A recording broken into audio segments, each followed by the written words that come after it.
Hi guys, let's talk about balanced training and workout concepts for a regular people like you and me and who are not professional bodybuilders, not professional athletes. Then why should we train like one? हमारे पास ज़िंदगी में और भी बहुत सारे काम हैं, हमारी जॉब्स हैं, फैमिली है। हम सारा दिन 2-2 4-4 घंटे वर्कआउट करके और सिर्फ़ अपनी रिकवरी पे ध्यान दे करके, रेस्ट करके नहीं जी सकते। हमें कोई स्पॉन्सर नहीं कर रहा है हमारे सप्लीमेंट्स के लिए, या ये हमारा प्रोफ़ेशन नहीं है जिसके अंदर हमें कॉम्पीट करके जीतना है। Then what should be then ideal workout, कि वो ना कम हो, ना बहुत ज़्यादा हो। So this is the most underrated trick that I'm going to disclose with you guys, which is going to be most effective. It will save your time during the workouts, चाहे home workouts हो चाहे gym workout हो। ये वो basic concept और principal है जो आपको गाइड करेगा आपके वर्कआउट्स को स्ट्रक्चर करने में and to pick up the exercises that you like. Let's talk about today से चेस्ट मसल। सो आपको पता है चेस्ट मसल के सिर्फ दो मूवमेंट्स होते हैं, एक होता है पुश मूवमेंट, एक होता है फ्लाई मूवमेंट। आपको 5 अलग-अलग एक्सरसाइज करने की ज़रूरत नहीं है चेस्ट के लिए। अपर chest, lower chest, decline and so different different crunches, cable crunches and so on. आपको सिर्फ 2 एक्सरसाइजेस करने की ज़रूरत है चेस्ट के लिए, and that to for deeper number of sets.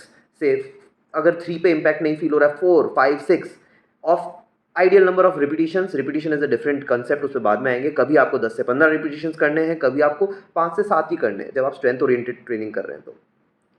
अब आपने अगर कोई भी 2 एक्सरसाइज़ेज़ पिक कर ली, एक पुश मूवमेंट और एक fly movement.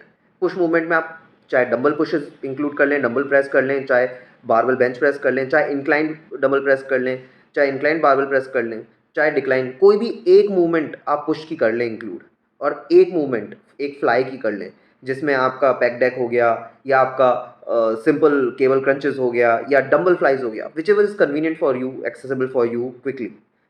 Your chest is done. This kind of concept applies for almost all muscle groups. आप सिर्फ 2 एक्सरसाइज करके अपने पूरे मसल को बहुत अच्छे से ट्रेन कर सकते हैं। पर अगर आप अपने एक रेगुलर जिम ट्रेनर से पूछने जाएँगे, तो वो आपको कम से कम 4 से 5 एक्सरसाइज तो पक्का बता ही देगा चेस्ट की। ये बेटा अपर चेस्ट, ये तेरा मिडल चेस्ट, ये क्रंचेस के लिए, ये लोअर चेस्ट, ये स्ट्राइटेशन, मतलब so you are not a bodybuilder, you need not train like that, and it's not going to be effective for you। सिर्फ टाइम वेस्टेज होगा और रिजल्ट उससे कम मिलेंगे एज कम्पेयर टू कि ये 2 गड्ढे खोदोगे और उनको गहरा खोदोगे तो। So I hope this was good content for you guys. Next time मैं एक अदर मसल ग्रुप की बात करूँगा और उसके लिए आपको कितनी एक्सरसाइज की रिक्वायरमेंट है वो आपको गाइड करूँगा। सो बने रहिए fitness simplified at Fitcode. And just a new information to you guys, मेरी नई वेबसाइट लॉन्च हो चुकी है विच इज़ fitcode.com, एंड आप उस पर जा करके एक्सप्लोर कर सकते हैं। अभी ये बीटा रिलीज़ है, अगर उसमें कुछ बग्स आपको दिखते हैं, do please let me know, I will correct them as soon as possible. You can connect with me on fitcode.com through live chat, through WhatsApp chat. All my information and details are there. You can log in and sign up, and also read various content and articles which are going to be helpful to you in your fitness journey in the coming days. So take care guys, enjoy.